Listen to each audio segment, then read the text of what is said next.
You're probably wondering what in the world is going on in this. So I will do my best to explain. You see, a user named JustARobot created a video a while back that was a response to another user who did a top 11 Pokemon that could destroy the world list. His response was basically pointing out the problems with the Pokemon on the list. And for some reason, all this caused a huge amount of drama that is still going on. So, for a while, I really didn't think anything of it. I wasn't even planning on doing anything about it. But now I figured I should step in and give my own input on it. So to do that, I will be going back to the very first video that started all this. And since I don't have very many, I don't have any reaction pictures to go along with my avatar here, I will be using the Thundercats character mumm-ra the Ever-Living as my reaction pictures. So with that said, let's begin. You know what? I'm tired of doing videos on reactors and social justice warriors all the time. I want to take a break. Maybe I'll do a commentary on something that won't make me angry. Hey, what's this? 11 Pokemon that could destroy the world? Well, that doesn't sound so bad. Today I'm bringing you guys 11 Pokemon that could destroy the world. For further clarification, I'm talking about the actual destruction of the Earth, not humanity. And by Earth, I mean our Earth, not the Pokemon world. Well, the Pokemon world is based off our own world, but I get what you're talking about. I didn't want to end with this one. Electrobe? Really? Nor did I want to lead with it, or put it in the middle. I know this isn't a top 10, but you always have to save the best for last, and I wasn't sure if this one was the best, or the worst. It's the worst, dude. This is probably fine in the Pokemon world since we've seen them explode many times without causing too much damage, but that wouldn't be the same in our world. You see, electrodes store their energy under very high pressure, so when they explode, you can be sure they will cause great damage. This probably isn't reflected in the anime because it's a kids show. Electrode are also very attracted to electricity, and the problem is, only a small shock is enough to set them off. Actually, its Pokedex entry in Omega Ruby states that during thunderstorms, you can see Electrode exploding everywhere, which brings me to my next point. One Electrode alone would not be enough to destroy the world, but if all the Electrodes started blowing up, they definitely could. If every Electrobe's explosion was the size of a few megatons, then yeah, they could possibly destroy the world, but Electrobe explosions are the size of grenade explosions. If every single grenade on Earth blew up, yeah, it would cause quite a lot of damage, but nowhere near enough to destroy the world. Okay, first off, Jar was addressing the user's Pokemon choice here. He was saying the Pokemon was the worst on the list, and he was right. It kind of is. Before you ask me why, let me just say, yes, Electrodes can be pretty powerful. After addressing how much damage they do in the anime, it's shown that they really can't kill anybody when they explode. As the original post remarked, it's much less likely because it's a kids show. But if we take into account gameplay, even that proves that Electrodes can't really do major damage to things. Explosion will make your Pokemon faint, but not kill them. Well, I'm sure that if a whole pile of them got together, as Jar said, they would cause a high amount of damage, though not enough to obliterate the planet. We've seen the Pokemon world endure a lot of things, but one thing that almost destroyed it was the battle between this monster and its nemesis, Kyogre. I personally think that Groudon could destroy our world by merely being on it for a full day, if not less. This Pokemon is pretty much land itself. And what do we live on? Land. Volcanoes would erupt everywhere, earthquakes would be unmeasurable, and continents would break apart. You want to know the scarier thing though? Groudon doesn't even have to go primal for any of it. Well, if Groudon didn't destroy the Pokemon world, then what makes you think he can destroy our world? As soon as he even starts to erupt volcanoes, America would just nuke him. Groudon, as seen in the Pokemon world, is pretty strong and powerful. And if he did go insane, he probably could destroy the world. I'll give the OP that one. Seeing as it's a fire Pokemon, we know what happened to the Earth in the past when super volcanoes erupted. Jar, though, does make a good point that if you start messing with the world, the United States, or what have you, would probably blow him up. But to do this, they would have to figure out what was causing the chaos and pinpoint where it was. By then it would probably be too late to do anything. Nuking might do more harm than good as well, and Groudon is pretty huge. And again, Groudon would most likely only cause the end of life as we know it, and leave the planet a barren wasteland from then on. I'm not sure if that counts as destroying the world, though. This scenario would be similar to the one with Groudon, except oceans would overflow, thunderstorms would cause massive damage, and tsunamis would destroy everything. Kyogre doesn't need to go primal for any of it either. Now, I could use the same argument I used for Groudon, but I'm going to do something else this time. Earlier in the video, you said this. I'm talking about the actual destruction of the Earth, not humanity. Now, if the Earth was flooded, it wouldn't be destroyed. It would just be, well, covered in water. What even is your definition of being destroyed? This is my definition of being destroyed.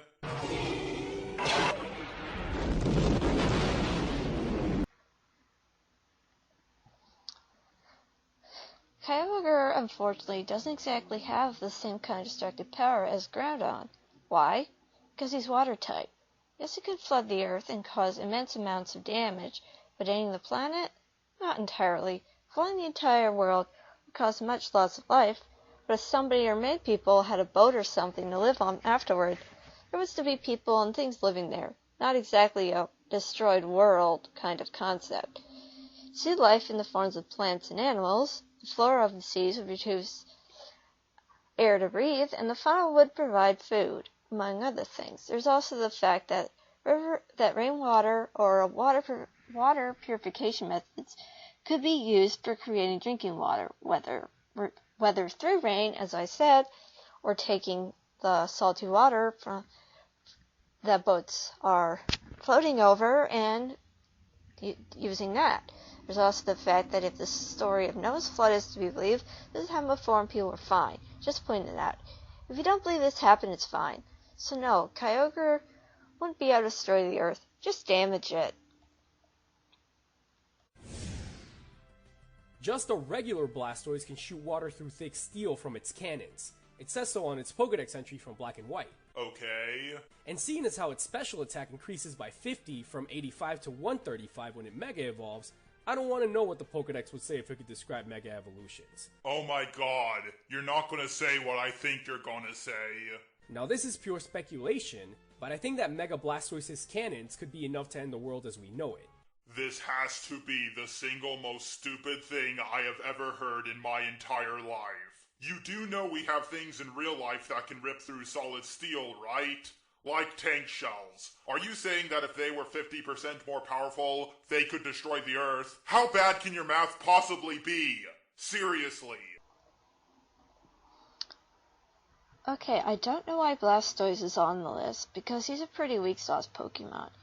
Yes, his Water Blast could cause a lot of damage, but could he really destroy the Earth?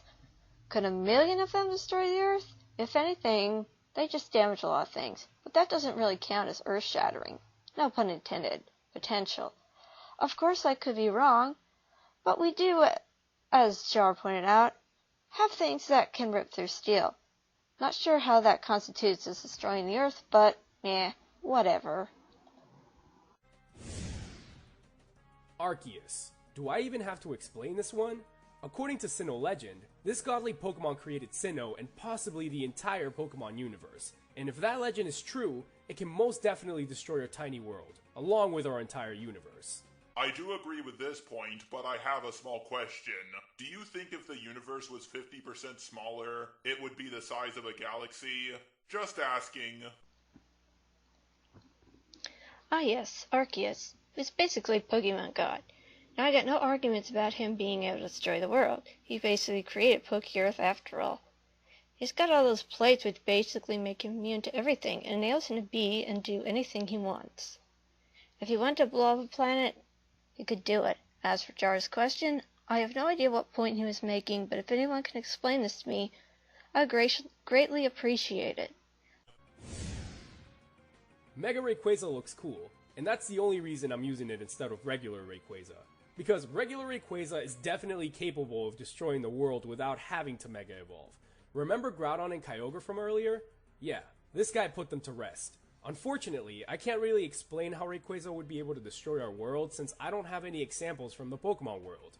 But if the two other Pokemon we covered, who are arch rivals, have so much respect for it that they stop fighting, I have no doubt that it could destroy our world. So let me get this straight. You have absolutely no doubt in your mind that it could destroy the Earth, but you can't explain how it can. I have no idea what to say about this one. Mega Rayquaza is the Mega Evolution of the original one, and it basically acted like a dad to keep the whole whale and volcano Pokemon from fighting, I guess. How I did this, nobody knows. Is Rayquaza a plant-type Pokemon? The Pokédex says he's Dragon Flying base. Yeah, I got nothing. Anyone got any suggestions? Dialga can travel through time. That alone could make it a target across the world. Governments would try to take control of it, causing wars, death, and ultimately the destruction of our planet. Think about it. If Dialga is enraged, who is going to stop it from completely freezing time or advancing it past the point where our planet no longer exists? Well, I guess time will eventually destroy everything, but freezing time won't destroy the Earth. Dialga is a time-based Pokemon, so she could jump to the past or present or future anytime she wanted to. If anyone ticked her off, she could either go back in time and ensure the Earth never was formed to a planet, or as the original poster said, fast forward time so that Earth is no longer around. I'm not sure how freezing time could destroy it, though. It could just stop. No beginning and no ending. That's not destruction. That's just an infinite pause, really. Do you know how hot the surface of the sun is? 9,940 degrees Fahrenheit. It's over 9,000! But that's still not as hot as Magcargo's body temperature, which is almost double at 18,000 degrees Fahrenheit. This is obviously not a problem in the Pokemon world for whatever reason, but that wouldn't work here. Magcargo could destroy our world just by being close to it, and that probably makes it one of the most dangerous Pokemon on this list. Now granted, that would cause a lot of damage, but nuclear explosions are far hotter and way bigger than a few 100,000 Magcargos. Magcargo? Yeah, it's not one of those fire Pokemon. It's very hot, though for some reason you can catch it and get near it. Wouldn't it being hotter than the sun prevent anyone from approaching it at all? How can you catch and trade a Pokemon that hot? Unless they have a way of regulating their temperature, like how Ponyta prevented her flames from harming her trainer. I know that was in the anime, but I guess it still counts, or not, I don't know. If Magcargo got together with his buddies, and they all got real angry, it could probably cause a lot of damage. I don't know if they could destroy the Earth, but they might get close enough. Legend has it that Regigigas towed continents with ropes, and you know how people are. If they saw a Regigigas walking around, their first thought would be to attack it, which would not end well, at all. To be more specific, we would all die, along with the planet. Okay, first of all, in the Pokemon universe, that's just a legend, so it's probably false. Second, the continent Pokemon is less than 700 pounds, so continents in the Pokemon universe are not that impressive. Jar is right that is a legend, and legends aren't usually true. Some might be, but not all. Regigigas is pretty big, though. Pretty scary. If I ever saw him walking around, I'd probably run the other direction. Yes, he could be attacked because he would be attacked because he looks like he'd pose a threat. I'm not sure he could destroy the world. Heavily damaging it would be very likely, but not destroying it. I think he would probably be killed before he could even try. I feel like we've gone through every possible scenario of how our world could end, but the entire planet freezing? Yeah, I don't think we've covered that yet. Out of all the Ice-type legendary Pokemon, Kyurem is probably the only one that can accomplish that. During Black 2 and White 2, Team Plasma froze Opelucid City with the help of Kyurem and some technology. But that's the Pokemon world. If we've learned anything during all of this, it's that the Pokemon world is a lot more resistant than ours. So I have no doubt in my mind that Kyurem could freeze our entire planet and end life as we know it. The only thing we learned so far is that you're an idiot. Even if your argument about the Pokemon world being more resistant than our world was correct, it would have to be a few million times more resistant. Here's the landmass of New York City, and this is the landmass of the entire Earth. You may have noticed that the landmass of the entire Earth is a bit more than 50% bigger than New York City. No, I'm not going to let that go. Kyurem is an ice Pokemon, as we all know, and as pointed out, he was used to freeze a city, but the thing is, the forces that used his power to do so also used technology, so this means he could not freeze the city on his own. Not very powerful, if you ask me. Going to the Pokemon being more resistant than our world, Pokemon world I mean, argument, how do you think a Pokemon that froze a city in the Pokemon world with the help of technology could destroy ours? There's also the fact he's an ice Pokemon. Ice melts. Prevents it from freezing Earth. All we need to do is create a heat source that could melt the ice. I have yet to hear about ice that cannot melt. Except in fiction, of course. Ditto can transform into anything it sees, so that technically means anything, right? Then it would be really unfortunate if a Ditto came to Earth and decided to destroy it, because it totally could. Think about any day in your life. What do you usually see outside? The sun. If Ditto wanted to destroy the planet, all it would have to do is transform into the sun while on Earth. That alone would instantly destroy the planet. I don't think it's ever implied in any of the shows or any of the games that Ditto can transform into something that big or that far away. Also, Mew has the ability to transform, so shouldn't she or he or it be on the list? Before I end this video off, I want to say one more thing. At the beginning of the video, you said this. Also, I didn't want to include too many legendaries in this list, seeing as how most of them could technically destroy the world, and I wanted to make this a bit more interesting.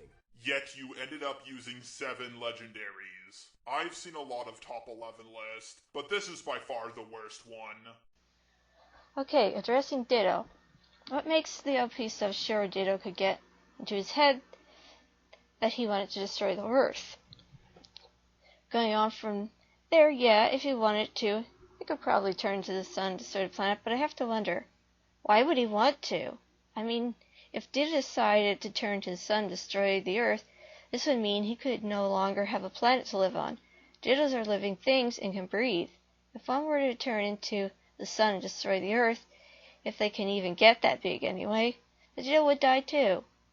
There would no longer be a planet for it to stay on and nowhere to breathe. Is the Ditto in question suicidal?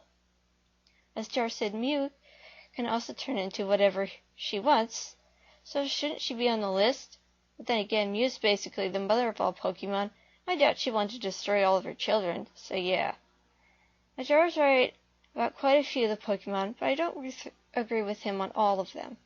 Some of them really could destroy Earth, while others, as stated, could not. The LP listed a lot of legendaries while promising not to. So I'm going to give you listeners a task. What non-legendary Pokemon do you think could destroy the Earth? Don't list a single legendary. Just list some average, ordinary, everyday Pokemon. Okay then, this is TC signing off.